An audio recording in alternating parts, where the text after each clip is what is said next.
আসসালামু আলাইকুম প্রিয় দর্শক, অন্য মঞ্চের আলাপচারিতায় আপনাদের সকলকে স্বাগত জানাচ্ছি।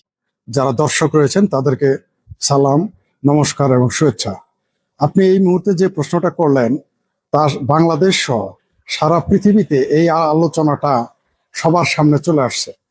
আপনি সবচেয়ে বেশি গুরুত্বপূর্ণ যে বিষয়টা এখানে আপনি যেটা বললেন সার্বভৌমত্ব, আসলে এই সার্বভৌমত্ব আমাদের জন্য যেমন হুমকি, ভারতের জন্য বিষয়টা হুমকি। আসলে এইখানে তৃতীয় কোনো দেশ বা তৃতীয় কোনো পক্ষ, এমনকি চতুর্থ পঞ্চম পক্ষ এইখানে কাজ করতেছে। তারা চাচ্ছেই যে বাংলাদেশ এবং ভারতের সাথে সম্পর্কটা চিরতরে ধ্বংস করা হোক।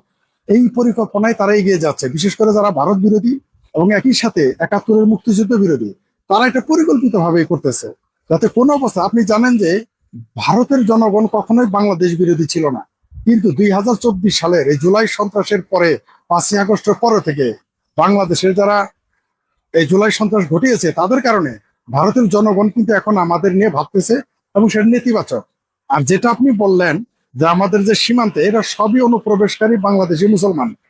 বিস্ময়কর ব্যাপার এই যে বাংলাদেশের যারা মুসলমান ইসলামী জজবায় কথা বলে তারা কিন্তু এখন নীরব, বাংলাদেশের মানবাধিকার সংস্থা এখন নীরব। আপনি জানেন যে আপনি যখন গণজাগরণ মঞ্চে ছিলেন, আমিও ছিলাম, আমরাও কিন্তু দেখেছি বিএনপি, আওয়ামী লীগ, জাতীয় পার্টি, জামাত, চামরানাই, পীর সহ সকল মুসলমানেরা, এমনকি হিন্দুরাও, খ্রিস্টানেরাও, বৌদ্ধরাও এই রোহিঙ্গা মুসলমানদের ওয়েলকাম জানিয়েছিল। আপনার মনে থাকার কথা, আপনিও সেই আন্দোলনে ছিলেন।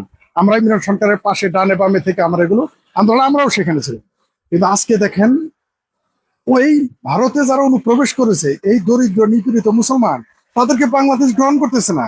ওটা সেই এর চেয়ে লজ্জা, এর চেয়ে বদমাইশ। এখানে একটা ব্যাপার ফরিদ ভাই, যে আপনি দেখছেন বোধহয় যে বিভিন্ন ভাবে বলার চেষ্টা করা হচ্ছে ভারতের মুসলমানদেরকে, মানে ভারতীয় মুসলমানদেরকে বাংলাদেশে মানে পুশিন করানো হচ্ছে। তো এই জায়গাটা আসলে ভারতের যে মুসলমানকে যদি পাঠানো হয় তাহলে সেটা কি ২,০০০, ২,৫০০ কিংবা ধরেন ১,০০০ মুসলমান ভারতে? শুধু ভারতের যে মুসলমানের সংখ্যা সেটা তো বাংলাদেশের টোটাল মুসলমানের সংখ্যা চাইতে বেশি। জি, তো আপনি এখানে একটা গুরুত্বপূর্ণ প্রশ্ন করেছেন এবং এই বাটপাড়িটা আপনি তুলে ধরেছেন, এই মুনাফিকিটা। বাংলাদেশের পত্রিকাগুলো, বাংলাদেশের রাজনীতিবিদরা একটা শব্দ উচ্চারণ করে যে মুসলমানদের বের করে দিচ্ছে, এটা মিথ্যা কথা। আর আপনি এখানে উত্তর দিয়ে দিয়েছেন যে বাংলাদেশে যত মুসলমান, ইভেন পাকিস্তান, তার চাইতে সব বেশি মুসলমান রয়েছে ভারতে। আর কথাটা সর্বৈব মিথ্যা। এটা একটা সেন্টিমেন্ট তৈরি করা হচ্ছে ভারতের বিদ্বেষের কারণে। আচ্ছা, ধরে নিলাম তো যুক্তির খাতিরে তাদের কথা ঠিক, ভারতে মুসলমান বের করে দিচ্ছে, তা আপনি তো ওয়েলকাম জানাবেন, আপনি তাদের গ্রহণ কেন করবেন না? আপনি রোহিঙ্গা মুসলমানদের নিতে পারেন, আর ভারতীয় মুসলমানকে কেন নিবেন না? এটা হলো তাদের কথার পাল্টা যুক্তি, কিন্তু আদতে তা নয়।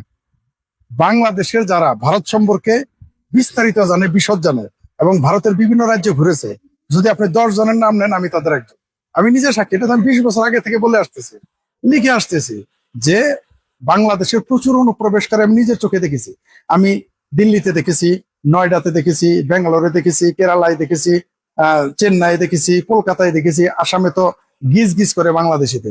এটা তো এমন না যে এটা নতুন কিছু পার্টি কোম্পানি। এটা কিন্তু যদি আমরা ফরিদ ভাই বলি তাহলে ধরেন আমার নিজেরই পরিচিত ৩ জন অন্তত বন্ধু আছে আমার, যারা বাংলাদেশ থেকে গিয়েছে, যাদের এই মুহূর্তে পাসপোর্ট থেকে শুরু করে আধার কার্ড সবকিছু তারা বানিয়েছে। ব্যাপারটা এরকম। এবং আরেকটা বিষয় যেটা দাঁড়াচ্ছে যে এমন এমন আমার বন্ধু আছে যে ঠাকুর পুকুরে তার দোতলা বাড়ি আছে। সে ৫ বছর হবে বোধহয়, ৫ বছর আগে গিয়েছে ইন্ডিয়াতে, এবং সে ওখানকার সব পেপার বানিয়ে টানিয়ে তার দোতলা বাড়ি আছে। এবং সবচেয়ে ইন্টারেস্টিং ব্যাপার হচ্ছে আমার এই বন্ধু কিন্তু মুসলমান, আমার ওই বন্ধু মুসলমান। আপনার কথা সত্য। আমার নিজের ক্লাসমেটস, আমরা কলেজে একসাথে পড়তাম, আমারও কয়েকজন বন্ধু এবং প্রত্যেকে মুসলমান। তারা এখন দিল্লিতে থাকে, লখনৌ থাকে, তারপর কলকাতাতে থাকে, আমার নিজেরও। এবং আমি তো বলেই দিলাম আমার ক্লাসমেটস, তার মানে নামগুলো আমার এলাকার লোক সবাই জানে, আমার ক্লাসমেটস কয়েকজন সবাই জানে। তাহলে এবং এগুলো রেজিস্ট্রি আছে, রেজিস্ট্রেশন রয়েছে। এমনকি আমার সেই বন্ধুরা আমাকে প্রস্তাব করেছিল, দোস্ত তুই চলে আয়। আমাকে দিল্লিতে গেলে, উত্তরপ্রদেশে গেলে, তারপর আসামে গেলে আমাকে বলতো যে তোর হোটেলে থাকা খাওয়া ফ্রি, এটা দিত আমাকে। তারা আমার এও বলেছে যে তুই তোর বাপের নামটা শুধু আমার বাপের নাম লাগ, তুই থেকে যা। আমার সেই বন্ধুরা হাবাতি ছিল, হাবাতি বুঝেন তো প্রিয় দর্শক, যাদের পেটে ভাত ছিল না, আজকে সেখানে গিয়ে তারা কোটিপতি। এবং তারা বেশি শিক্ষিত হইতে পারে নাই, তারা ছাত্ররা তো ভালো ছিল না, আজকে তারা কোটি কোটি টাকার মালিক। তো এটা তো গেল যারা মানে এখন গিয়ে লিগ্যালিটি পেয়েছে। আমি যাদের কথা বলতেছি আপনি দেখেন কত লজ্জার বিষয় যে ভারতকে আমরা বলি গরুর মুতখোরের দেশ, যে ভারতকে বলি হাগে মুতে রাস্তায় ঘাটে বন্দরে রেলের স্টেশন রাস্তায় হাগে মুতে, সেইখানে গিয়ে আমাদের বাংলাদেশি মুসলমান কাজের বেটি হিসেবে কাজ করতেছে। সেখানে গিয়ে আমার বাংলাদেশের মুসলমান মানে আমাদের মুসলমান নাগরিক তারা সেখানে গিয়ে দিন মজুরে কাজ করতেছে। এটা লজ্জার না আমাদের? আপনি এইটা কিভাবে ঢাকবেন? আর যারা বলতেছে এরা এরা ভারতীয় মুসলমান, এরা তো প্রকাশ্য বলতেছে এদের বাড়ি খুলনায়, এদের বাড়ি সাতক্ষীরা, এদের বাড়ি কুমিল্লায়, এদের বাড়ি রাজশাহী, এদের বাড়ি জামালপুর, ময়মনসিংহ, নেত্রকোনা বলতেছে। ইভেন আপনি দেখেন যে কেরালা, কুমিল্লা থেকে কেরালা চলে গেছে। কি বিস্ময়কর ব্যাপার! কোথায় কেরালা? যারা ভারত সম্পর্কে জানেন তারা আমার সাথে আমার কথাটা বুঝতে পারবেন যে কুমিল্লা থেকে কেরালা, আরে ভাই পশ্চিমবঙ্গের লোকই কেরালা গিয়ে থাকে না। সেখানে আমার কুমিল্লার লোক, আমার ময়মনসিংহের লোক, আমার রাজশাহীর লোক সেখানে গিয়ে থাকতেছে। মানেটা কি? মানে বোঝেন? এটা যে আপনি আপনি উটের মতো যদি আপনি বালুতে মুখ ঢেকে রাখেন, তাতে আপনি বলতে পারবেন না যে ঝড় তুফান হচ্ছে না। আপনি ঝড়টা খেতে পারবেন না। সারা পৃথিবী জানে যে বাংলাদেশের মুসলমানরা সেখানে অনুপ্রবেশকারী। আর দেখেন আর মুসলমানরা কত মুনাফেক। এখন দেখেন আপনি আমাদের বাংলাদেশের মানবাধিকার সংস্থার কত বড় মুনাফেক, আমাদের সাংবাদিকেরা কত মুনাফেক লেখে। ভারতীয় মুসলমান, ভারতের হাইকোর্ট সম্পর্কে যার ধারণা আছে, ভারতের কোর্ট হলো সম্পূর্ণ স্বাধীন। যে একজন ভারতীয় নাগরিককে পাঠানোর মুরত ভারত সরকারের নাই, বাংলাদেশ কেন পৃথিবীর কোথাও পাঠাইতে পারবে না। এই ক্ষমতাই তাদের নাই। হাইকোর্টে যাওয়ার সাথে সাথে গভর্নমেন্টের উপরে রুল জারি করবে। এটা কি বাংলাদেশে কোর্ট পাইছেন? তারেক রহমান ফোন করলো, তারপরে জামাতের 27 ফোন করলে কোর্ট বন্ধ থাকবে? আমি আরেকটা ব্যাপার একটু ফুয়েদ ভাই আপনার ধরাই দিই, সরি, সেটা হচ্ছে যে এই যে ভারতের বিজেপি সরকার আসবার পরে যখন থেকে আমরা দেখলাম বর্ডারে তারা কাঁটাতারের বেড়া দিচ্ছে, তো তাদের মানে ভূখণ্ডে তাদের জায়গার মধ্যে তারা কাঁটাতারের বেড়া দিচ্ছে। এটার জন্য আমরা দেখলাম যে ওই যে পাটোয়ারি, হ্যাঁ কি পাটোয়ারি, ব্রা পাটোয়ারি না, বেড়া দিচ্ছে ভারত। এটা ব্রা পাটোয়ারি না, এটা কি পাটোয়ারি যেন, ডার্বি ডার্বি পাটোয়ারি। ডার্বি পাটোয়ারি দেখলাম মিছিল দিতে দিতে চলে গেল হচ্ছে গিয়ে আপনার বর্ডারের দিকে, যশোরে চলে গেল। সেখানে গিয়ে ভাষণ দিয়ে আসলো 3 দিনের মধ্যে ভারত দখল করে ফেলার। আসার পথে তারা ডিম মারলো বিএনপি। তো এই যে ধরেন ডিম না আন্ডা আন্ডা। হ্যাঁ, কিন্তু বিষয়টা হচ্ছে তারা এত শক্তিশালী দল, মানে শক্তিধর, কিন্তু ভারত তার জায়গায় কাঁটাতারে বেড়া দিচ্ছে। তাই ডার্বির সমস্যাটা কি আমারে বলেন তো? সমস্যা হলো চোর বাটপার, চোরাকার বাড়িতে। শুনেন, আপনার এখন আপনার বাড়ি আপনি ওয়াল করবেন না, টিনের বেড়া দিবেন না, সনের বেড়া দিবেন না, আপনার ব্যাপার। যখন কেউ এই বেড়ার বিরোধিতা করবে তার মানে দালমেকুচ কালা হয়। আপনার বাড়িতে মুরগি চুরি করা আমি পারতেছি না এখন আর, আপনার বাড়ির হাঁস চুরি করতে পারতেছি না, আপনার বাড়ি লিচুর কাছে লিচু খাইতে পারতেছি না, ফজলি আমরা খাইতে পারতেছি না। তার কারণে আমার এত খারাপ লাগতেছে, কারণ বেড়া দিলে তাহলে খাইতে পারবো না। আচ্ছা, ভারত তার জমিতে বেড়া দেখ, একেবারে আকাশ পর্যন্ত, চাঁদে পর্যন্ত বেড়া দেখ, আমার কি যায় আছে? তার মানে ওই যেটা আপনার বলছিলাম যে এটা যদি করে তাহলে অনুপ্রবেশকারীদের যাওয়া বন্ধ হবে। আপনি জানেন আমি আজকে এখন না, আওয়ামী লীগ সরকার আমলেও বলেছি যে বাংলাদেশের প্রচুর অনুপ্রবেশকারী রয়েছে ভারতের ভিতরে, এবং তারা সেখানে ভারত সরকারের উপরেই চলে, এরা বাংলাদেশের সাথে সম্পর্ক নেই। এখন তো প্রমাণ পেয়ে গেছেন। কিন্তু আপনি এটা বলতেছেন যে আমরা আসিফ নজরুলকে দেখছি 26 লক্ষ ভারতীয় বাংলাদেশে গোপনে এসে কাজ করে যায় এরকম বয়ানও দিতে, কিন্তু আজ পর্যন্ত সরকারকে একজনও পাইলাম না এই ইন্ডিয়ানকে গ্রেপ্তার করা হয়েছে অবৈধভাবে থাকায়, তাকে আমরা পাঠিয়ে দিলাম। সবচেয়ে মজার বিষয় হলো আমাদের যে আসিফ সার নাকি পাঠা আছে, তিনি বলেছিলেন যে 26 লক্ষ ভারতীয় বাংলাদেশে রয়েছে। তিনি কিন্তু যখন উপদেষ্টা হিসেবে নির্বাচিত হইলেন, মানে তাকে যোগ দেওয়া হলো, তখন কিন্তু তিনি বলেছেন ওটা তো আমি যখন উপদেষ্টা ছিলাম না তখন বলেছি। তার মানে সে তার নিজের কথা ঠিক ছিল না। আর কালকে নিউজটা অবশ্যই পড়েছেন, বাংলাদেশ সরকার কথিত সার্ভে করেছে, সেখানে 8,500 ভারতীয় পাওয়া গেছে। তাহলে কথা তো তাদের কথার সাথে মিল নাই। এবং এই 8,500-এর মধ্যে কিন্তু একজন অবৈধ না, সব ভিসা নিয়ে এসেছে, তারা টেকনিক্যাল, তারা কাজ চাকরি নিয়ে হাইলি প্রফেশনাল। আরো তথ্য দেই আপনাকে, আমি দায়িত্ব নিয়ে বলতে পারি, ভারতে সবচেয়ে বেশি প্রদেশ ঘোরার লোক যারা বাংলাদেশি নাগরিক, আমি তাদের একজন। এটা দায়িত্ব নিয়ে বললাম। আবারও বলতেছি, ভারতের সবচেয়ে বেশি প্রদেশ ঘোরার লোক যারা, তাদের মধ্যে আমি একজন। এবং আমি শুধু এখানে চাকরি ব্যবসা করার জন্য যাইনি, ঘুরেছি এবং গবেষণার জন্য গেছি। ভারতের কোন মুসলমান বাংলাদেশে আপনি যদি তাকে এখানে হাঙ্গা করান, জমি দেন, তারপরেও আসবে না। ভারতের মুসলমান তো আসবেই না, তাহলে হিন্দুরা আসবে এই দেশে? ভারতীয় কোনোদিনই আসবে না। আমি নিজে ত্রিপুরা দরিদ্র, সবচেয়ে দরিদ্র যে রাজ্য তার মধ্যে একটা হচ্ছে ত্রিপুরা, আমি তাকে ত্রিপুরার দ্বিগুণ বেতনে ফার্নিচারে কাজ করার জন্য, কাঠের ফার্নিচারে আমি অফার করেছিলাম, তারা আসে নাই। দ্বিগুণ বেতন দিব, বৈধভাবে আনবো, তাই তারা আসে নাই। আর তারা বুঝি বাংলাদেশে অবৈধ কাজ করবে? এরা তো পাগল তারা হয় নাই। যেখানে বলা হয় যে ভারতে নাকি মুসলমান নির্যাতিত, সেই তারা মুসলমান। আপনি বলেন আপনার বয়স তো একেবারে কম হয় নাই, আপনার বয়সের জীবনে শুনেছেন যে একজন ভারতীয় মুসলমান এসে বলেছে আমি নির্যাতিত, আমাকে সেভ করা? একজনও দেখে একজন আসে নাই। না। আপনার বয়সে না, আমার বয়সেও দেখি নাই, আমার বাপের বয়সেও আমি দেখি, আমার বাপও কোনোদিন আমার বলে নাই, বা কারো বাপের পাটোয়ারি বাপও বলতে পারবেন। কিন্তু ভারতের মুসলমানরা নির্যাতিত এই কথা ভারতের মুসলমানরা বলে না, কিন্তু বাংলাদেশের মুসলমানরা সারাদিন জিগির করে হারে মেরে ফেললো, কোটি কোটি মুসলমান মেরে এই ফেললো। ব্যাপারে জামালপুর একটা, এই যে এবার আপনি বলবেন, আমি তো আমার জামালপুরের গল্প করি, যেহেতু ওই অঞ্চলে জন্মেছি জামালপুরের প্রতি দায় আছে, বাংলাদেশে জন্মেছি বাংলার প্রতি দায় আছে, বাংলা ভাষায় কথা বলি তাই ভাষার দায় আছে, 71-এ বঙ্গবন্ধু বাংলাদেশ স্বাধীন করেছে তাই বঙ্গবন্ধুর পক্ষে বলার আমার দায় আছে। তাই জামালপুরের একটা গল্প দিয়ে বলি। জামালপুরের একটা কথা আছে, যার গরু সে কয় বানজা, পরশুরা কয় বছর বিয়ে নেই, বছর বছর বিয়ে। আমাদের বাংলাদেশের মুসলমান এইটা ব্যবসা করে। আপনি দেখেন না যে বিজিবি এবং বাংলাদেশের মানুষ সীমান্ত পাহারা দেয় ভারতের যশোরে। আচ্ছা, আমার ভাবির পোলার ডারবি পাটোয়ারি ও বার্মা সীমান্তে যায় না কেন? সেখানে লক্ষ লক্ষ রোহিঙ্গা গিদরের মতো ঢুকতেছে, তাদের ফিরাই দিতে কেন যায় না? ওইখানে কেন যায় না? সেই জন্য আমি বারবার বলি যে আমাদের কপাল ভালো, এই ডারবি নাসিরদের কপাল ভালো, এই ভাবির পোলাদের কপাল ভালো, জামাতের কপাল ভালো, বিএনপির কপাল ভালো, সামরানাইপির কপাল ভালো, ভারতের মতো একটা নিরীহ শক্তিশালী প্রতিবেশী পেয়েছে। যদি এটা ভারত যদি বার্মার মতো হইতো, ভারত যদি পাকিস্তানের মতো হইতো, ভারত যদি আফগানিস্তানের মতো হইতো, ঘেটি ধরে ধরে সত্যি সত্যি ভারতীয় মুসলমান সহ বাংলাদেশে পাঠাই দিত, আর নিজের দেশের নাগরিক তো বহুত দূরের কথা। তবে এই শুভেন্দু অধিকারী ক্ষমতা আসার কারণে, বিজেপি পশ্চিমবঙ্গ রাজ্যের ক্ষমতা আসার কারণে বাংলাদেশের যে ইসলাম প্রেমের জজবা, মুসলমান প্রেম, এটা যে একটা বোকাজ, এটা এবার ধরা পড়ে গেছে। কারণ আপনি নিজের দেশের নাগরিককে অস্বীকার করতেছেন। এর চাইতে লজ্জার, মানে আমি আরো আশ্চর্য হয়ে যাই, বাংলাদেশে কেউ হাইকোর্টে যাচ্ছে না যে কেন বাংলাদেশি নাগরিককে সীমান্তে বসায় রাখা হয়েছে, দাঁড় করে। আচ্ছা, আপনার মনে থাকার কথা এবং দর্শকদের মনে রাখার কথা, আমেরিকা থেকে যাদের পায়ে শিকল, কোমরে শিকল বেঁধে আনলো, তখন আপনি তাদের কেন গ্রহণ করলেন? আর নিজের দেশের নাগরিকদের যাদের ভারত একটা সুযোগ দিয়েছে যে তারা কোনো মামলা করবে না, অবৈধ যারা চলে যাক, আপনার তো ওয়েলকাম জানানোর কথা ছিল, বর্ডার খুলে দেওয়ার কথা। এখন মুসলমান প্রেমেও জাগে না, মুসলমান প্রেমও নাই, ইসলাম প্রেমও নাই, বাংলাদেশ প্রেমও নাই।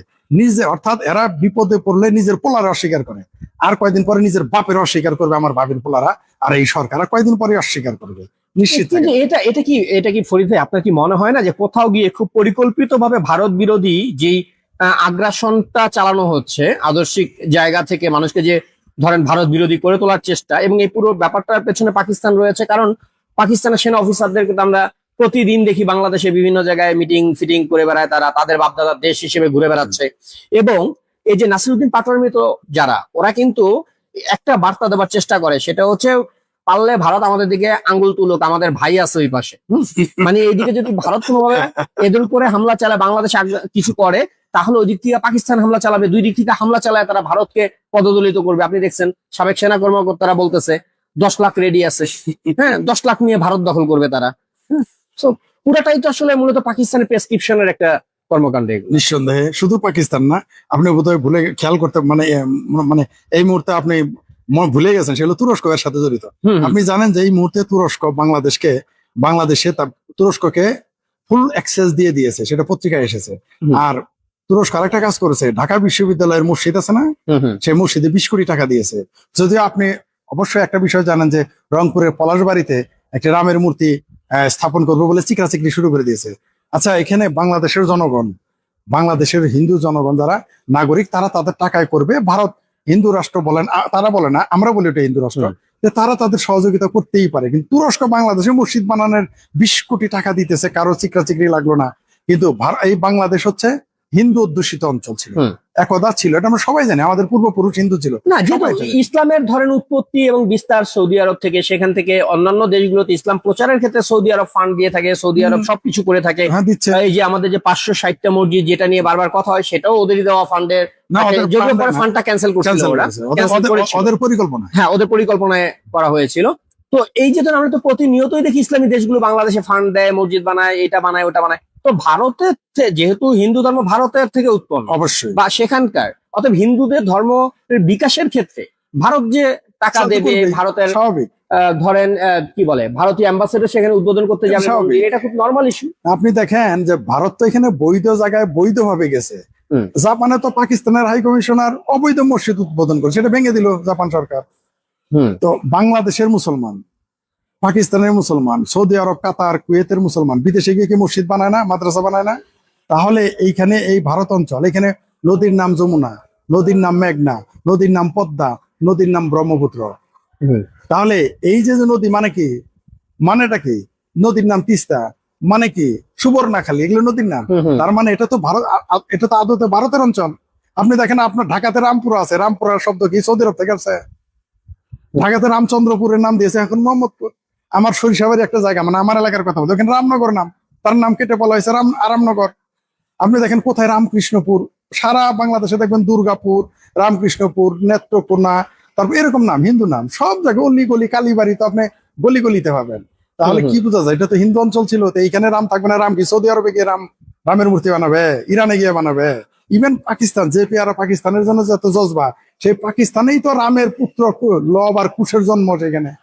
তাদের ওইখানে তারা ছিল। পাকিস্তানের শহরের নাম লবকুশ ছিল, সেটা ভেঙে নাম পাল্টে ফেলেছে। তাহলে এখানে রামের মূর্তি হবে না, কোথায় হবে? রামের মূর্তি তো এখানেই হবে, এবং এটা স্বাভাবিক। বাংলাদেশের হিন্দু নাগরিক, তাদেরকে অধিকার নাই ধর্ম পালনের, আপনি সেটা বাধা দিতে পারেন না। এবং এটাকে কেন্দ্র করে ফরিদ আপনি দেখছেন বোধহয় কয়েকজন হুজুর প্রকাশ্যে ঘোষণা দিয়েছে বাংলাদেশে আর একটা কোনো মন্দির বানানোর পারমিশন সরকার দিতে পারবে না।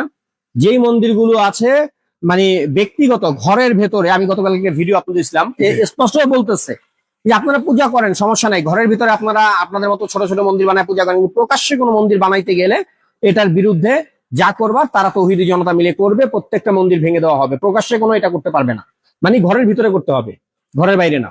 তাহলে আমার কথা হইলো, আপনি আমেরিকাতে গিয়ে মসজিদ বানান না প্রকাশ্য, মাদ্রাসা বানান না লন্ডনে প্রকাশ্য, এখন ওইখানে যদি বলে প্রকাশ্য মসজিদ করতে দিব না, মাদ্রাসা করতে দিব না, ভারত যদি এখন বলে প্রকাশ্য মসজিদ মাদ্রাসা করতে দিব না, তাহলে কি করবেন? আর হিন্দুরা প্রকাশ্য, আকাশটা কি মুসলমানের, জমি এই বাতাস কি মুসলমানের? মুসলমান হিন্দুরা ওটা 32 ফুট কেন, 320 ফুট করলে সমস্যা কি? তার সমস্যা কি? ঘটনাটা কি? এই খোদ মক্কার ভিতরে 360টা মূর্তি ছিল, খোদ মক্কার ভিতরে মূর্তি ছিল। এখন দুবাইয়ে মন্দির হইতেছে, রাম মন্দির, সৌদি আরব হইতেছে, আর বাংলাদেশ হইতে গেলে দোষ ও মোর ক্যাথলিক দেন দা পোপ। মানে মক্কার আরবের মুসলমানের সাথে বাংলাদেশের মুসলমান, এই কনভার্টের নিচু জাতের মুসলমানে হিন্দু হিন্দু থেকে মুসলমান হয়ে নিজের একেবারে আরবের খোঁজ বা খেজু মনে করতেছে না। আর যারা বলেছে যে মন্দির ভেঙে ফেলবে, এটা তো ফৌজদারি অপরাধ, এটা তো রাষ্ট্রদ্রোহিতা, এটা শুধু ধর্মদ্রোহিতা না, তাহলেও কিছু বলতেন না। কিন্তু এটা সরাসরি কোর্টকে চ্যালেঞ্জ করা, আদালতকে চ্যালেঞ্জ করা, সংবিধানকে চ্যালেঞ্জ করা, এটা তো আপনি করতে পারেন না। তাদের ফৌজদারি আদালতে তাদের জেল হবে। কিন্তু এই জায়গাটা একটা জিনিস আপনি দেখছেন বোধহয় আপনার চোখে পড়ার কথা, যে হেফাজতে ইসলামও কিন্তু সরকারের কাছে আহ্বান জানাইছে এই মন্দির, এই রামের যে ইয়ে হচ্ছে, মূর্তি হচ্ছে, এটার পেছনে ইনভেস্টর কারা, কারা উদ্যোগ নিয়েছে, তাদের ব্যাকগ্রাউন্ড কি, তারা কোথায় কোথায় জড়িত না জড়িত, কেন উদ্যোগ নেওয়া হয়েছে, এর পেছনের কারণ কি, এগুলো সব তদন্ত করার জন্য রাষ্ট্রকে দ্রুত পদক্ষেপ নিতে আহ্বান জানাইছে হেফাজতে ইসলাম। এই হেফাজতে ইসলাম না তো এই দলের নাম দিয়েছে আমি আগের থেকে, যেদিন হেফাজত বানাইছে আমি যখন আমরা যখন গণজাগরণ মঞ্চ আন্দোলন করি, তখন এটার নাম দিয়েছি আমি হেফাজতে পাকিস্তান। এটা হেফাজতে ইসলাম না, হেফাজতে ইসলাম নামটাই কুফরি, এর নামই হইতে পারে না। এমন না যেটা আমি বলেছি, এনটিভি বিএনপি টিভিতে এসে তৎকালীন সময় বলেছিল হেফাজতে ইসলাম নামই কুফরি, এটা হলো হেফাজতে পাকিস্তান। আচ্ছা এইখানে কে, এরা তো এটা বলতেই পারে না কে এইখানে। আচ্ছা ধরেন না আমি টাকা দিছি, কি হয়েছে তাতে? নকুল কুমার মসজিদ বানায় না এই টাকা দিয়ে, 2 কোটি টাকা খরচ করে মসজিদ বানায় হিন্দু হয়ে, তখন তো বলে না হিন্দু টাকা নিব না, তখন তো ঠিকই নাই। আচ্ছা হিন্দুর টাকা দিলে এত 10টা আমাদের রেলের বুকি মাগনা দেয় ভারত, ডিজেল আনতেছেন হিন্দুস্তানের, আপনার সমস্যা হয় না? আর এখানে কে টাকা দিচ্ছে, মানে হিন্দুরা এখানে টাকা দিয়ে বানাবে, সমস্যা কি? বরং বাংলাদেশে জাজ করা উচিত মাদ্রাসাগুলোতে কারা টাকা দেয়, মাদ্রাসাগুলোতে বিদেশি সংস্থা এসে টাকা দিচ্ছে, জঙ্গিবাদ চর্চা করতেছে। কোন মন্দিরে জঙ্গিবাদ চর্চা হয়েছে আজ পর্যন্ত পৃথিবীর কেউ প্রমাণ করতে পারবে? আর শুনেছেন কোনোদিন, পত্রিকায় এসেছে, জীবনে শুনেছেন? এই সমস্ত জঙ্গিবাদ যারা পেয়ারা পাকিস্তানি, তারা এটা বিরোধিতা করবে। এরা হলো ওই যে মামার বাড়ি আমি যাবো আর খাবো, মামা আমার বাড়ি আসবে আর যাবে। বাংলাদেশের মতো জায়গায় রাম কৃষ্ণ মহাদেব দুর্গা সরস্বতীর মূর্তি হবে না, তো কোথায় হবে? এটা সৌদি আরব গিয়ে বানাবে নাকি? আর এখানে কে টাকা দিল না দিল এটা ওদের তো জ্বালা কেন? টাকা তো এখানে যে কেউই করতে পারে, যে কেউ এখানে টাকা দিতে পারে, হিন্দু দিতে পারে, মুসলমান দিতে পারে, খ্রিস্টান দিতে পারে, যার মনে হয় দিবে না, এর তো সমস্যা কোথায়? বরং যারা বলেছে তাদের ফান্ড যাচাই করেন, এদের টাকা কোত্থেকে আসে, তাইলেই দেখবেন দুধ কা দুধ পানি কা পানি হয়ে যাবে। তুরস্ক বাংলাদেশের জঙ্গিবাদ ছড়াচ্ছে, পাকিস্তান বাংলাদেশের জঙ্গিবাদ ছড়াচ্ছে, এগুলো না খুঁজে আসে মন্দিরে কি হচ্ছে না এগুলো।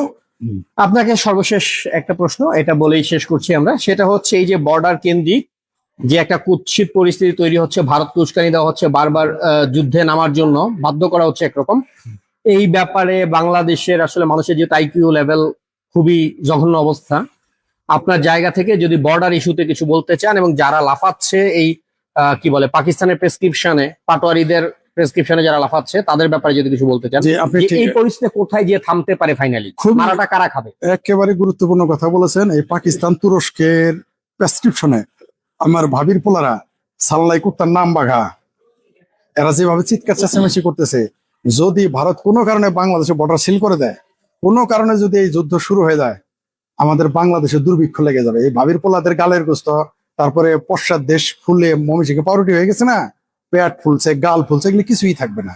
ভাতে মারা যাবো আমরা। কারণ ভারত আমাদের সাথে সরাসরি যুদ্ধে যাবে না, ভারত জাস্ট আমাদের ফুড চেইন কেটে দিবে, দিলেই আমরা না খেয়ে মারা যাবো। তাই বাংলাদেশের জনগণকে আমি অনুরোধ করবো, সতর্ক থাকুন। কারণ পড়শির সাথে ফুষ্টি খাটে না। তারপরে কোন পড়শি, যে পড়শি হলো শক্তিশালী, পৃথিবীতে অর্থনীতিতে তারা 3 নাম্বার চলে গেছে। পৃথিবীতে তারা, তাদের 150 কোটি মানুষ, তাদের সামরিক শক্তি তো অনেক আমাদের চেয়ে, আমরা বার্মার সাথেই পারি না। সেখানে ভারতের বিরুদ্ধে যদি আমরা যুদ্ধে যাই, আমরা সোজাসুজি না খেয়ে মারা যাবো, পালে পালে দলে দলে মরে যাবো আমরা। তাই আমাদের সতর্ক থাকতে হবে। দীর্ঘ 18 দিন প্রচেষ্টার পর মালিক মানে ডোনাল্ড ট্রাম্প তিনি ধরতে পারলেন আমাদের নরেন্দ্র মোদীকে। কারণ ইদানিং নরেন্দ্র মোদী ডোনাল্ড ট্রাম্পের কোনো ফোন টোন ধরেন না। তিনি বহুবার চেষ্টা করেছেন, এর আগেও চেষ্টা করেছেন, কিন্তু গত 18 দিন ধরে উনি লাগাতার চেষ্টা করেছেন। তারপরে আজকে সকালবেলা 8:30 নাগাদ নরেন্দ্র মোদীর সঙ্গে তার কথা হয়। তার আগের একটা প্রেক্ষাপট রয়েছে। দিন 15 টানা ফোন করার পর যখন নরেন্দ্র মোদী যখন ফোন তুলছেন না, তখন মার্কো রুবিও ফোন করেন জয়শঙ্করকে।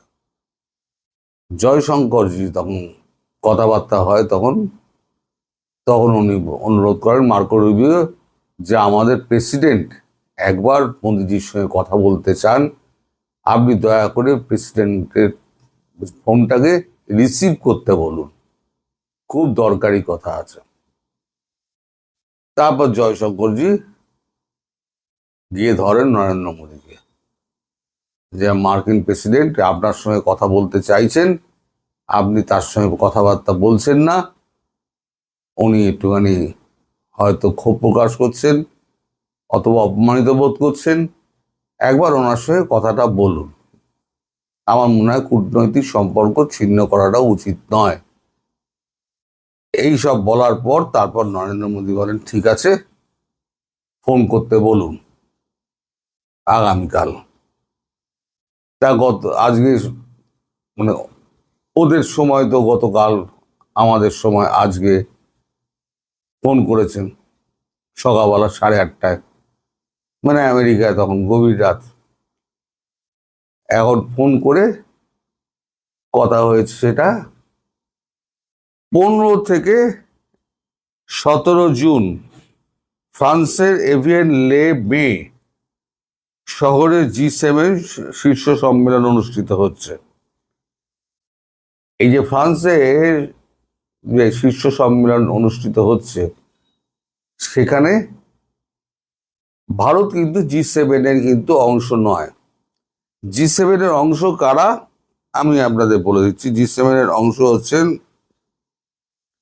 যে দেশগুলো, সেগুলো হচ্ছে Canada, France, Germany, Italy, Japan, United kingdom এবং ইউনাইটেড স্টেটস। এই 7টা দেশ, এর মধ্যে কিন্তু ভারত নেই।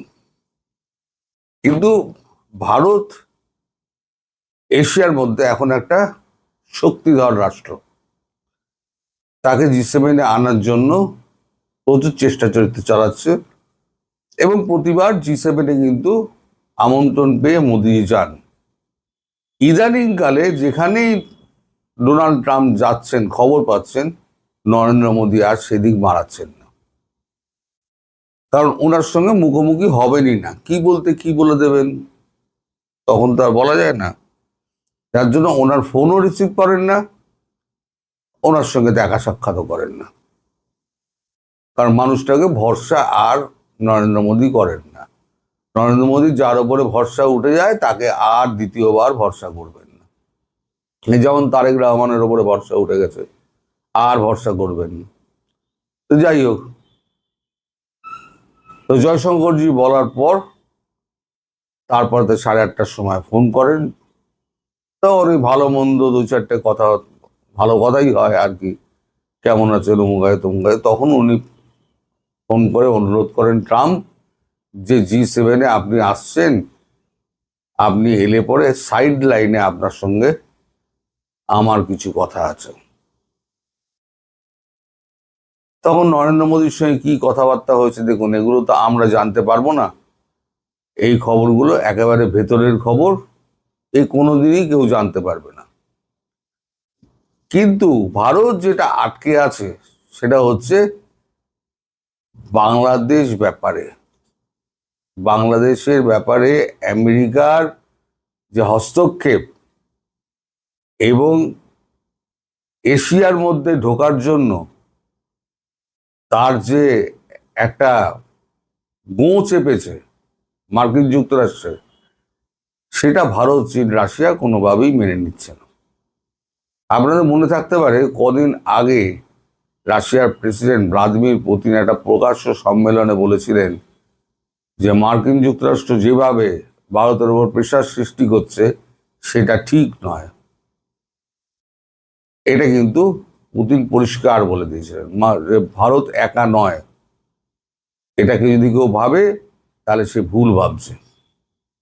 এটা খুব ইঙ্গিত বহ একটা কূটনৈতিক বার্তা, সেটাও ট্রাম্পের কানে গিয়েছে যে চীনের সঙ্গে তো একই গন্ডগোল চলছে, রাশিয়াও খেপে রয়েছে, ভারতের পক্ষে রাশিয়া। আর ভারতকে যদি এখন বাগে না আনা যায়, সামনে অক্টোবরে মিড টার্ম ইলেকশনে আমি ধরাশায়ী হব। অতএব যেন তেন প্রকারেণও মোদিজিকে ধরতেই হবে। একেবারে 18 দিন ধরে টানা পরিশ্রম করার পর অবশেষে তা মোদিজির সঙ্গে কথাবার্তা হয়েছে। তা মোদিজি কিন্তু ভোলেননি, সেই যে ফেব্রুয়ারি মাসে দুনিয়ার টেলিভিশনের সামনে উনি বাংলাদেশের ব্যাপারে, মোদি দেখবেন বাংলাদেশের ব্যাপারে 100 বছর ধরে ওদের ইতিহাস আছে এই সমস্ত সন্ত্রাসবাদের সঙ্গে লড়াই করার, সেটা উনি সামলে নেবেন। তারপরে পাল্টি খেয়ে যে ঘটনাটি উনি ঘটালেন, তারপর থেকে নরেন্দ্র মোদী আর মুখ দর্শন করেন না। যেদিক দিয়ে যান ট্রাম্প, তার উল্টো দিকে উনি হাঁটেন।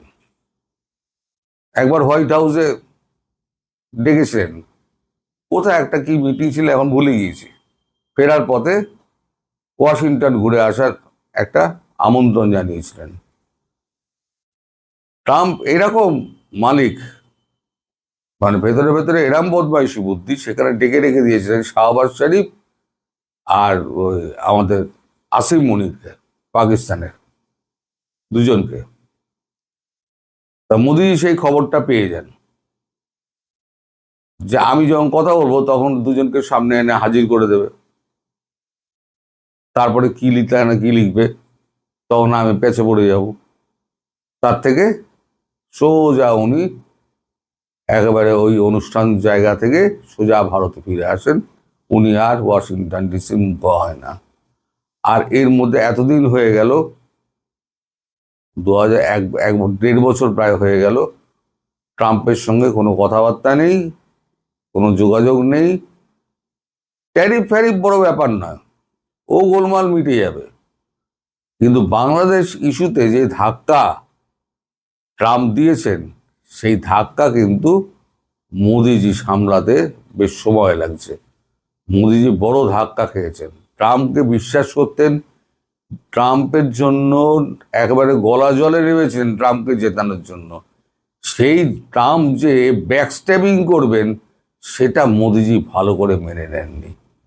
আর যতক্ষণ না আমার মনের মধ্যে থেকে সেই ব্যাপারটা যাচ্ছে, নরেন্দ্র মোদীর মনের ভেতর থেকে সেই ক্ষোভটা যতক্ষণ না যাচ্ছেন, ততক্ষণ পর্যন্ত মালিকের কিন্তু শান্তি হবে না। মালিককে শান্তিতে উনি বসতে দেবেন না।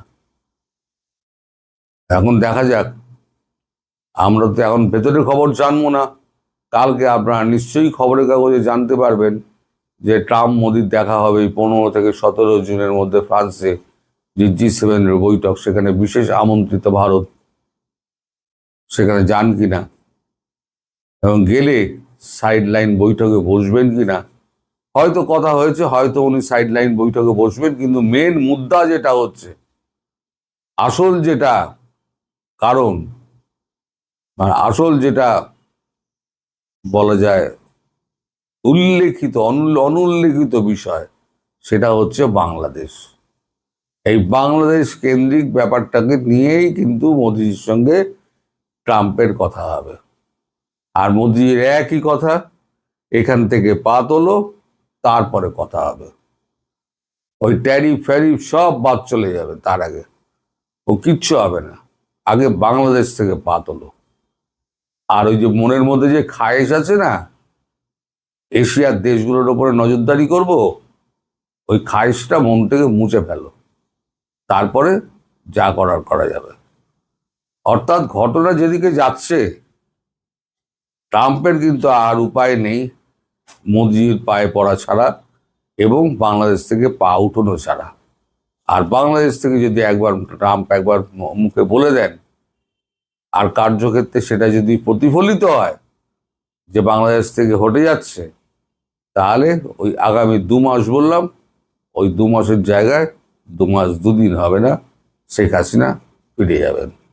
আসসালামু আলাইকুম। বাংলাদেশ সরকার যতই অস্বস্তিতে থাকুক আর যতই বিধিনিষেধ দেয়, ইউনূস সরকার তো জান প্রাণ দিয়ে বিধিনিষেধ দিয়েছে শেখ হাসিনা যেন মুখ না খুলে, কিন্তু ইউনূস যখন থেকে নিষেধ দিয়েছে তখন থেকে শেখ হাসিনা আরো লাগাতার তিনি ইন্টারভিউ দিয়ে যাচ্ছেন। আমরা গতকালকেও তার একটি ইন্টারভিউ ধরে আপনাদের সামনে আলোচনা করেছি। আজকে আরো একটি ইন্টারভিউতে তিনি বেশ কিছু চাঞ্চল্যকর তথ্য দিয়েছেন এবং তিনি যেই ইম্পর্টেন্ট কথাটি জানিয়েছেন যে তিনি যখন দেশ থেকে চলে যান সেই সময়টা ছিল সাংঘাতিক মারাত্মক, তাকে তখন মেরে ফেলা হতো, মেরে ফেলা হবে, এরকম একটি হুমকির মুখে তিনি পড়েছিলেন। তিনি একদম যে সময় পাননি চলে যাওয়ার মুহূর্তে, সেটাও তিনি উল্লেখ করেছেন। তিনি টুঙ্গিপাড়া যেতে চেয়েছিলেন, তাকে টুঙ্গিপাড়া যেতে হবে এরকমই তার ধারণা ছিল। ইভেন তিনি প্লেনে ওঠার সময় জানতেন না যে তিনি ভারত চলে যাচ্ছেন। তার মানে তার পুরো বিষয়টি তার নিয়ন্ত্রণে ছিল না, তার হাতের বাইরে থেকেই যা যা ঘটনা ঘটেছে সেরকমই একটি খবর। আমি ক্ষমতা চাই না, কিন্তু জনগণের প্রতি আমার দায়িত্ব অস্বীকার করতে পারি না, শেখ হাসিনা। আচ্ছা, খবরটা হচ্ছে এরকম যে বাংলাদেশের বর্তমান রাজনৈতিক প্রেক্ষাপট ও নিজের ভবিষ্যৎ পরিকল্পনা নিয়ে ভারতের এই সময় পত্রিকাকে দেয়া এক দীর্ঘ একান্ত সাক্ষাৎকারে নিজের অবস্থান পরিষ্কার করেছেন ক্ষমতাচ্যুত প্রধানমন্ত্রী শেখ হাসিনা। তিনি স্পষ্টভাবে জানিয়েছেন, ব্যক্তিগতভাবে ক্ষমতার মোহ তার নেই, কিন্তু দেশের মানুষের প্রতি দায়বদ্ধতাকে তিনি কোনোভাবেই এড়িয়ে যেতে পারেন না। আচ্ছা, 2024 সালের এরপরে ইম্পর্টেন্ট জায়গাগুলো তার মুখ দিয়ে আমরা শুনতে পাই। 2024 সালের 5 আগস্ট গণভবন ছাড়ার মুহূর্তটিকে তিনি অত্যন্ত ভীতিকর ও আকস্মিক হিসাবে বর্ণনা করেন। দীর্ঘ সাক্ষাৎকারে শেখ হাসিনা বলেন, আমি টুঙ্গিপাড়ায় চলে যাব বলে প্রস্তুতি নিয়েছিলাম। প্রকৃতপক্ষে আমি জানতামই না যে আমি দেশের বাইরে যাচ্ছি। তিনি জানান, নিরাপত্তা পরিস্থিতি চরম আকার ধারণ করায় এবং গণভবন আক্রমণের মুখে থাকায় পদত্যাগপত্র তৈরির মতো ন্যূনতম সময়ও তিনি পাননি। আপনারা জানেন যে অনেকে আলোচনায় বলেন যে শেখ হাসিনা স্বইচ্ছায় 5 আগস্টের আগেই পদত্যাগ করতে চেয়েছিলেন, বা 4 আগস্ট রাতেই সিদ্ধান্ত নিয়েছিলেন তিনি পদত্যাগ করবেন। ক্ষমতা বা পদ পদবি নয়, বরং জনগণের উন্নয়নই ছিল তার রাজনীতির মূল লক্ষ্য। শেখ হাসিনা বলেন, আমি দেশের মানুষের আর্থসামাজিক উন্নয়নের জন্য, তাদের উন্নত জীবন নিশ্চিত করার জন্য দিনরাত অক্লান্ত পরিশ্রম করেছি। তাদের জীবনের বিনিময়ে ক্ষমতায় টিকে থাকার চিন্তা আমি কখনো করিনি। তিনি আরো উল্লেখ করেন, বর্তমান প্রতিকূল পরিস্থিতিতেও তিনি মানুষের পাশে থাকার মানসিকতা পোষণ করেন। জুলাই আগস্টের আন্দোলনকে স্বতঃস্ফূর্ত মানতে নারাজ শেখ হাসিনা। তার মতে এটি ছিল সরকার পরিবর্তনের এক পরিকল্পিত ষড়যন্ত্র, যেখানে দেশি বিদেশি স্বার্থান্বেষী মহল জড়িত ছিল। আন্দোলনকারী ও সমন্বয়কদের বিভিন্ন মন্তব্যের প্রসঙ্গ টেনে তিনি দাবি করেন, পুলিশ হত্যা, মেট্রো রেলে ভাঙচুর এবং অস্থিতিশীল পরিস্থিতি সৃষ্টি করা ছিল এই আন্দোলনের নেপথ্যে থাকা পরিকল্পনার অংশ। আন্তর্জাতিক অপরাধ ট্রাইব্যুনাল আইসিটি কর্তৃক ঘোষিত নিজের মৃত্যুদণ্ডের রায়কে তিনি রাজনৈতিক প্রতিশোধ হিসাবে অভিহিত করেন। একই সঙ্গে জাতিসংঘের মানবাধিকার বিষয়ক হাই কমিশন এবং তদন্ত প্রতিবেদন নিয়েও তিনি প্রশ্ন তুলেছেন। হাসিনা বলেন, যারা অবৈধভাবে ক্ষমতা দখল করেছে তাদের আমন্ত্রণে পরিচালিত তদন্ত কখনোই স্বাধীন ও নিরপেক্ষ হতে পারে না, মানে ইউনূস সরকারের দিকে তিনি ইঙ্গিত করছেন। সাক্ষাৎকার শেষে অবসরে যাওয়ার সম্ভাবনা নাকচ করে দেন, যেটা আমরা গতকালই আপনাদেরকে জানিয়েছি যে শেখ হাসিনা রাজনীতি থেকে এই মুহূর্তে তিনি অবসর নিচ্ছেন না, তিনি ফিরে আসার সম্পূর্ণ প্রস্তুতি নিচ্ছেন এবং ফিরে এসে নিজ দলকে সংগঠিত করে তারপর তিনি হয়তো বা অবসর নিবেন কি নিবেন না, এটা তার সিদ্ধান্ত। তবে শেখ হাসিনার এই বক্তব্যগুলো যে তিনি শেষ মুহূর্তে সাংঘাতিক নিরাপত্তাহীনতায় ভুগেছিলেন এবং তিনি জানতেন তিনি টুঙ্গিপাড়া যাচ্ছেন, তিনি যে ইন্ডিয়া যাচ্ছেন এটা তিনি জানতেন না, এই তথ্যগুলো আমরা বোধহয় প্রথম নতুন জানতে পারলাম। তবে ইন্টারেস্টিং একটা জিনিস, শেখ হাসিনা নিজে বলছেন তিনি পদত্যাগ করার সুযোগ পাননি, কিন্তু সম্প্রতি মানব জমিন সম্পাদক মতিউর রহমান চৌধুরী দাবি করেছিলেন যে শেখ হাসিনা পদত্যাগপত্র লিখেছেন, এটি তার ভ্যানিটি ব্যাগে করে তিনি নিয়ে গেছেন। তার মানে পদত্যাগপত্র লিখা হয়েছিল, এটি মতিউর রহমান চৌধুরীর দাবি, যেটি শেখ হাসিনা নিজে কিন্তু এখনো এন্ডোর্স করছেন না। সম্মানিত দর্শক, স্বরাষ্ট্রমন্ত্রী জনাব সালাউদ্দিন সাহেবকে নিয়ে বিএনপি ভেতরে বাইরে, সরকারের ভেতরে বাইরে, তারপর রাজনৈতিক দল যেগুলো সরকারের সঙ্গে আছেন তাদের ভেতরে এবং বাইরে, অন্যদিকে রাজপথের যারা বিরোধী দল আছে তাদের মধ্যে, এমনকি আওয়ামী লীগের মধ্যে, এমনকি ভারতের সঙ্গে বাংলাদেশের সম্পর্ক, এই দ্বিপাক্ষিক সম্পর্কের ক্ষেত্রে জনাব সালাউদ্দিন সাহেব যে কোনো কারণে এই মুহূর্তে সবচেয়ে বাংলাদেশের একেবারে একটা হট ইস্যু। তার পক্ষে বহু মানুষ বহু কথা বলছেন, বিপক্ষে নানাজনে নানা কথা বলছেন। আর সেই কথার ফাঁকে তার যে মূল দায়িত্ব এবং কর্তব্য এটি হারিয়ে যাচ্ছে বলে খোদ বিএনপির যারা ত্যাগী এবং সংগ্রামী যারা নেতা রয়েছেন তারা সবাই খুব বিক্ষুব্ধ এবং সমালোচনা করছে। সমালোচনাগুলো হলো এই যে তিনি সব ব্যাপারে ভীষণভাবে দায়িত্ব এবং কর্তব্য পালন করার চেষ্টা করছেন, বিশেষ করে পার্লামেন্টকে জমিয়ে রাখা, বিরোধী দলকে সেই ব্যস্ত রাখা, তাদের উপর চাপ প্রয়োগ করা, এবং ইসলামী ব্যাংক নিয়ে তার ভূমিকা, তার বক্তব্য এখন সারা বাংলাদেশে রীতিমতো ভাইরাল হয়ে পড়েছে। তো তিনি কেন ইসলামী ব্যাংক নিয়ে এত কথা বলছেন? ইসলামী ব্যাংক নিয়ে যদি কথা কেউ বলেন তো সেটা বলার জন্য অর্থমন্ত্রী আছেন, কিন্তু স্বরাষ্ট্রমন্ত্রী কেন এই কথা বলবেন?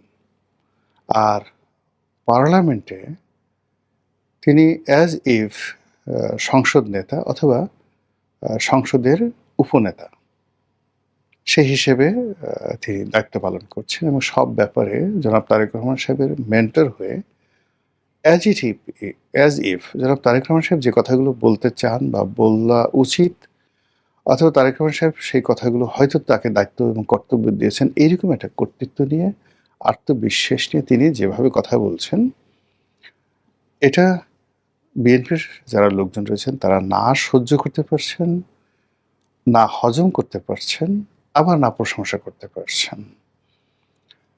তার যে জৌলুস, তার যে নূর মানে আলো, তার যে বিভা, তার যে বর্ণালী 7 রং, রংধনুর 7 রং, মানুষ যত দেখছে তত আশ্চর্য হচ্ছে, এবং সেই আশ্চর্যটার ইতিবাচক দিকগুলো আগে আপনাকে বলে নেই।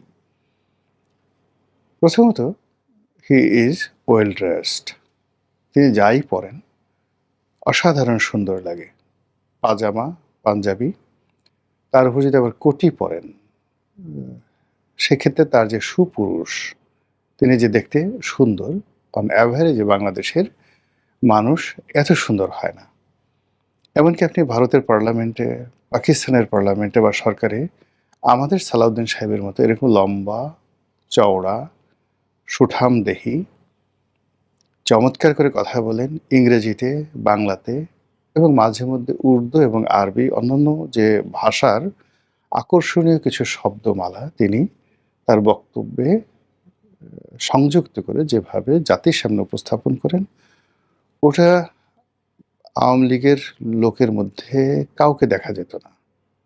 ওখানে তোফায়েল সাহেব ভালো কথা বলতেন, সুরঞ্জিত ভালো কথা বলতেন, কিন্তু সালাউদ্দিন সাহেবের যে বক্তব্য, তার বক্তব্যের মধ্যে যে মাল আছে, মশলা রয়েছে, উপাদান রয়েছে, তারপরে সেখানে যে সকল মেসেজ থাকে, স্যাটায়ার থাকে, ঠিক এই পর্যায়ের আকর্ষণীয় বক্তব্য আমরা আসলে নিকট অতীতে শুনিনি। এটা আমার নিজেরও ওনার পার্লামেন্টের বক্তব্য ভালো লাগে, আমি না শুনে পারি না। তো পার্লামেন্টে আমি আর কারো বক্তব্য শুনিনি এখন পর্যন্ত, শুধুমাত্র সালাউদ্দিন সাহেব ছাড়া অন্য কারো বক্তব্য আমাকে আকর্ষিত করেনি। তো বোঝার চেষ্টা করুন। তো বিএনপির যে সমস্ত লোকজন রয়েছেন, বড় বড় নেতা রয়েছেন, তারা এই যে সালাউদ্দিন সাহেবের যে উত্থান, তার যে স্মার্টনেস, তার যে বক্তব্য, এটা দেখছেন আর তাদের শরীরের ভিতরে এক ধরনের কিচিরমিচির শুরু হয়ে গেছে, অঙ্গ জ্বলে যাচ্ছে, না সহ্য করা যাচ্ছে, না বলা যাচ্ছে, না দেখা যাচ্ছে। ফলে তিনি অনেকের ঈর্ষার পাত্র রূপে এই মুহূর্তে পার্লামেন্ট আলোকিত করছেন। তা আমি কি বললাম, তার চেহারা ভালো, স্রোত ভালো, ড্রেস কোড ভালো, কথাবার্তা অসাধারণভাবে বলেন। ২ নম্বর হলো যে বিরোধী দলকে আক্রমণ করার ক্ষেত্রে তিনি একটা নতুন স্টাইল রচনা করেছেন, যে স্টাইলটি অনেকটা তোফায়েল আহমেদের মতো, অনেকটা সুরঞ্জিত সেনগুপ্তর মতো, অনেকটা সালাউদ্দিন কাদের চৌধুরীর মতো, এমনকি মদুদ আহমেদের মতো। অর্থাৎ কম্বাইন্ডলি আমাদের এই গত ৪০ বছরের পার্লামেন্টের ইতিহাসে আমি যেটা ৭৯-এর পার্লামেন্ট যেটা হলো, সেই পার্লামেন্টটা কথা আমার মনে নেই, তবে তখন যে সংসদ নেতা ছিলেন অসাধারণ, জিয়াউর রহমান সাহেবের জমানাতে যে পার্লামেন্ট ছিলেন, বলা হয় এটা one of the best and finest parliament. আবার ১৯৮৬ সনে যে পার্লামেন্টটা গঠিত হয়েছিল আওয়ামী লীগ জাতীয় পার্টি, ওটাও কিন্তু ফাইনেস্ট একটা পার্লামেন্ট ছিল। তো সেই সকল পার্লামেন্টে যারা উঠে এসেছিলেন পার্লামেন্টেরিয়ান রূপে এবং যারা সাস্টেন করেছিলেন, তাদের মধ্যে সালাউদ্দিন কাদের চৌধুরী, মওদুদ আহমেদ, ব্যারিস্টার জমিরুদ্দিন সরকার, তারপর কাজী ফিরোজ রশিদ, এরপর তোফায়েল আহমেদ, তারপর সুরঞ্জিত সেনগুপ্ত, মানে এই নামগুলো বারবার ঘুরে ঘুরে চলে আসে। তো সেই দিক থেকে সালাউদ্দিন সাহেব লেখাপড়া জানা মানুষ, তো তিনি স্টাডি করেছেন যে বক্তব্যটা আসলে কেমন হওয়া উচিত। সেই বক্তব্যে যদি কিছু আরবি থাকে সাইদি সাহেবের মতো, কিছু কোরআনের আয়াত থাকে, যদি উর্দু শের থাকে, মির্জা গালিবের কোনো শের থাকে, আল্লামা ইকবালের কোনো শের থাকে, তাহলে জামাতের লোক আসলে বড় কথা বলতে পারবে না। এরপর সেখানে যদি ইংরেজি থাকে, সংবিধান থাকে, এবং আমাদের দেশের বেশিরভাগ মানুষ তো আসলে হিং সিং ফট জাতীয় কবিতা শুনতে পছন্দ করে। আপনি যদি কোনো জটিল বিষয় তাদের সামনে উপস্থাপন করেন, সেটা যদি আপনি ইম্মানুয়েল কান্ট, হেগেল, সানঝু, ইবনে খালদুন, মানে নামগুলো খুব পরিচিত, কিন্তু সবাই তাদেরকে ভয় পায়, কিন্তু আসলে কি লেখা আছে কেউ মানে পড়েনি। যদি বলা হয় আচ্ছা এটা মাওলানা জালালউদ্দিন রুমি বলেছেন, বা এটা ঠিক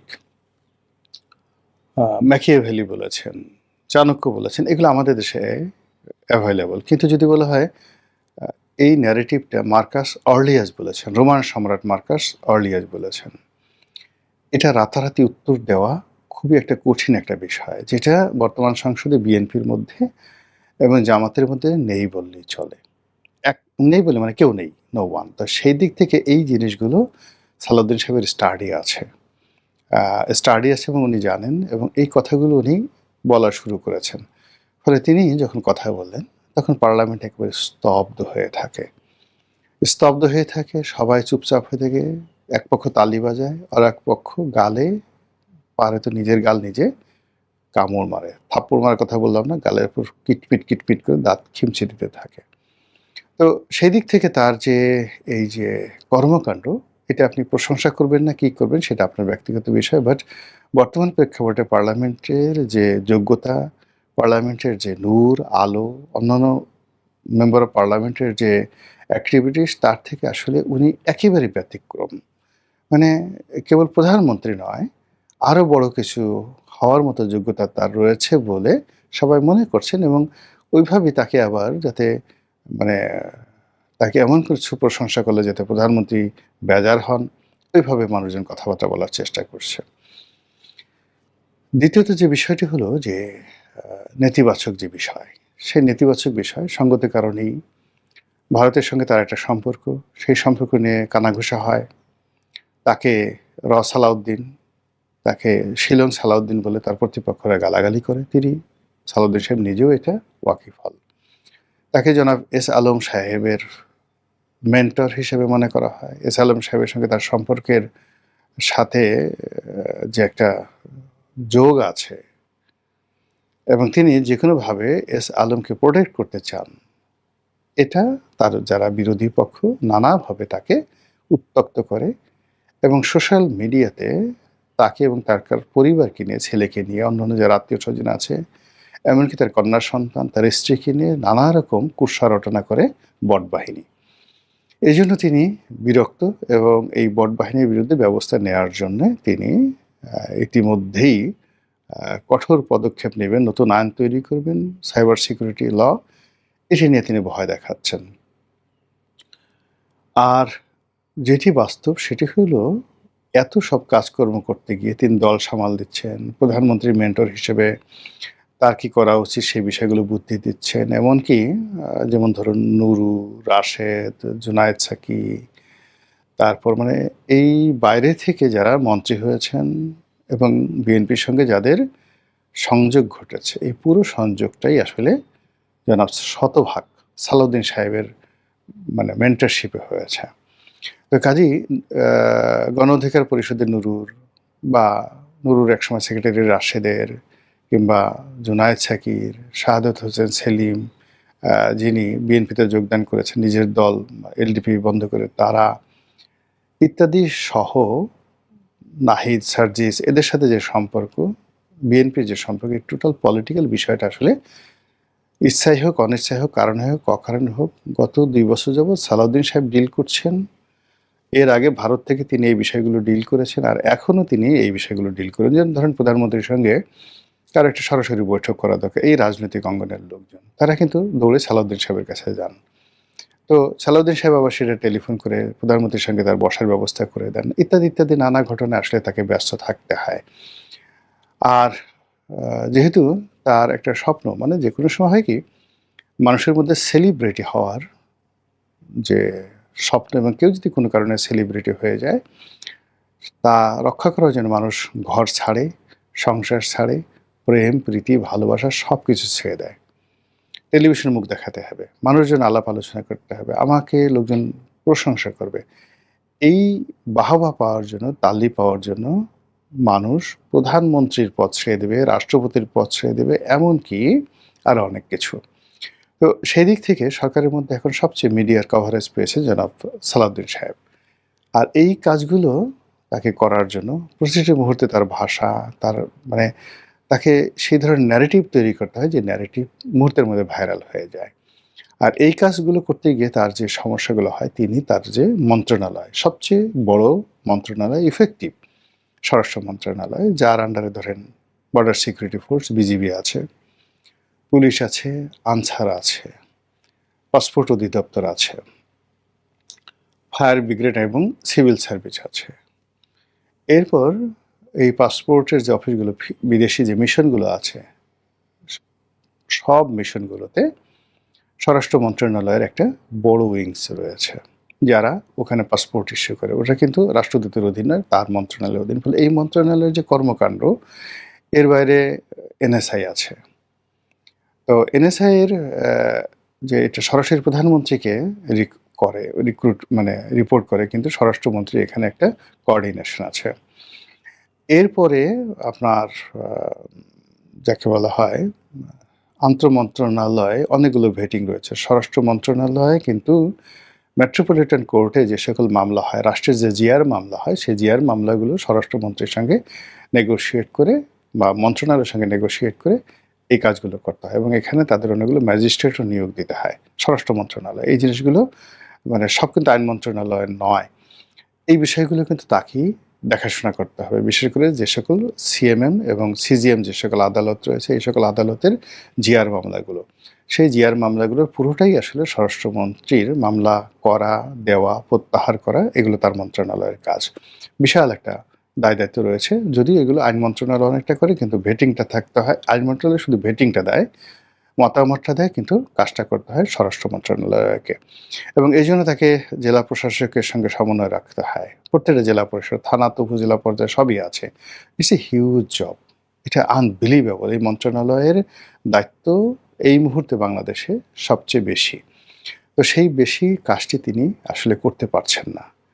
এর মধ্যে আবার র্যাব তো আছেই, র্যাব আছে, র্যাবের নতুন করে এই র্যাবের অ্যাক্টিভিটিস, তাদেরকে আবার গিয়ার আপ করা, বুস্টিং করা, সব মিলিয়ে মানে ওনার যে কাজ, সেই কাজটি সম্ভবত তিনি তার কাজের 10% মন্ত্রণালয় দিতে পারছেন বলে আমার মনে হয় না। 90% কাজই তিনি দলের জন্য করছেন, সরকারের জন্য করছেন, পার্লামেন্টের জন্য করছেন এবং নিজের ইমেজ এটাকে বিল্ড আপ করার জন্য করছেন। এর বাইরে তো পার্সোনাল ঘুম, খাওয়া দাওয়া, প্রাকৃতিক কর্ম, বিনোদন, কত কিছু থাকে। মধ্যে একদিন দেখলাম কক্সবাজারে তিনি সমুদ্রের তীরে হাঁটছেন, তারপর শেষে সেটাকে মানে যাকে বলা হয় হাইলাইট করে আবার ইন্টারনেটে ছেড়ে দেওয়া হয়েছে যে এরকম জাতীয় নেতা সমুদ্রের তীরে আকাশের নিচে হাঁটছেন, গান গাচ্ছে। অ্যাজ এ ন্যাশনাল ফিগার হিসেবে তাকে কিন্তু উপস্থাপন করা হচ্ছে, বা তিনি হচ্ছেন, বা তাকে করা হচ্ছে। তো এইগুলো নিয়ে যে বিতর্ক, সেই বিতর্কের মধ্যে সত্যিকার অর্থে আইন শৃঙ্খলার অবস্থা খুব খারাপ। সেই খারাপের আসলে কোনো আগামাথা নেই। আর স্বরাষ্ট্রমন্ত্রী তার এগেনস্টে অন্যান্য স্বরাষ্ট্রমন্ত্রীর মতো বলছেন আইন শৃঙ্খলার অবস্থা ভালো। এটি নিয়ে নেটিজন, ভুক্তভোগী, সাধারণ মানুষ তারা ঠাট্টা, মশকরা, টিটকারি করছে। যার যে কাজ, সেই কাজ বাদ দিয়ে সে অন্য কাজ করছে, এগুলো নিয়ে সমালোচনা করছে। সবচেয়ে যে প্রবলেমটা দেখা দিয়েছে সেটা হলো বিএনপির অভ্যন্তরীণ ক্রন্দল, এবং এটা চাঁদাবাজি নিয়ে। এবং এই কাজে আওয়ামী লীগ এবং জামাতের যারা লোকজন আছে তারা পিছন দিক থেকে পিন দিচ্ছে। মৌচাকের মতো জায়গাতে যুবদল এবং স্বেচ্ছাসেবক দলের 2 জনের সাথে চাঁদাবাজি নিয়ে গন্ডগোল হলো। একজনের হাতে আর একজন নির্মমভাবে মারা গেল, এবং সারা দেশে এই ঘটনাগুলো তোলপাড় হচ্ছে। অন্যদিকে খুন, ধর্ষণ, রাহাজানি, ছিনতাই, চাঁদাবাজি, এটার কোনো রকম বাপ মানেই।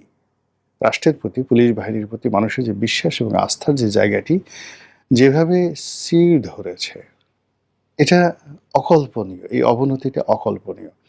ছোট্ট একটা উদাহরণ বলে শেষ করব। সেটা হলো পুলিশের একটা গাড়ি সম্ভবত একটি অটোরিকশা, ব্যাটারি চালিত অটোরিকশা কোনো একটা জায়গাতে ধাক্কা দিয়েছে। তো ধাক্কা দেওয়ার পরও যেটা হয়, হয়তো পুলিশই অন্যায় করেছে।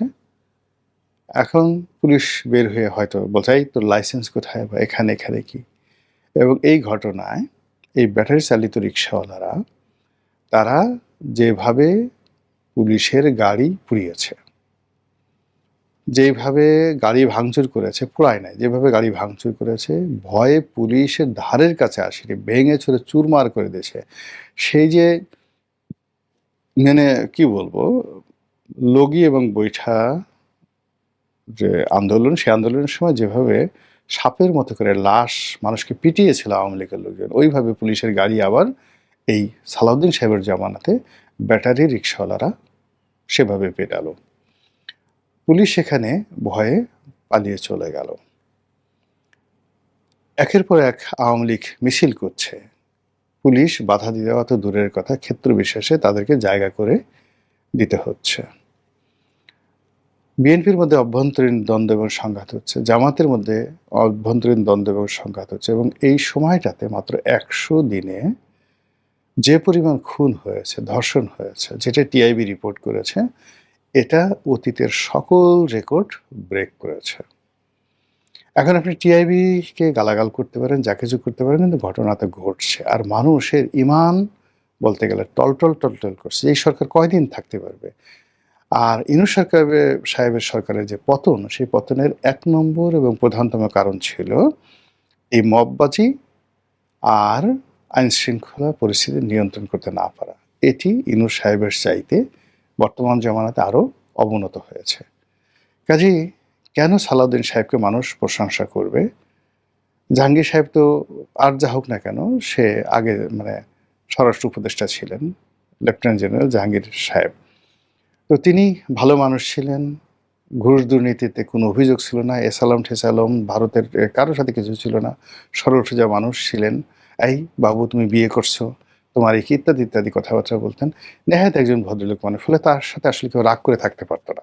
তিনি একটা মানে সাবমিশ করতেন এবং চেষ্টা করতেন। তারপর তিনি কিছুই করতে পারেন নাই। তো সেই জায়গাতে যখন সালাউদ্দিন সাহেব প্রতিস্থাপিত হলো, পরিস্থিতির আরও অবনতি হলো, কিন্তু অন্যদিকে তার জৌলুস বেড়েই যাচ্ছে, চেহারা সুন্দর হয়ে যাচ্ছে, পোশাক আশাক ভালো হয়ে যাচ্ছে। তিনি এই দেখেন কোর্টে, এই যে পার্লামেন্টে যে তিনি শার্টটি পরেছেন এবং তার গায়ে যে ব্লেজারটি, কালো রঙের যে ব্লেজারটি, নিখুঁত একটা ব্লেজার। আপনারা কল্পনা করতে পারেন এটা ব্র্যান্ড কি, কে বানিয়েছে, কত টাকা, কাপড় কি, এটা দেখতে এত সুন্দর লাগে কেন, আর তার শরীরে এটা মানাইলো কেন, ইত্যাদি নানা রকম বিষয়গুলো কিন্তু যারা ঈর্ষা করে তারা এগুলো করছে।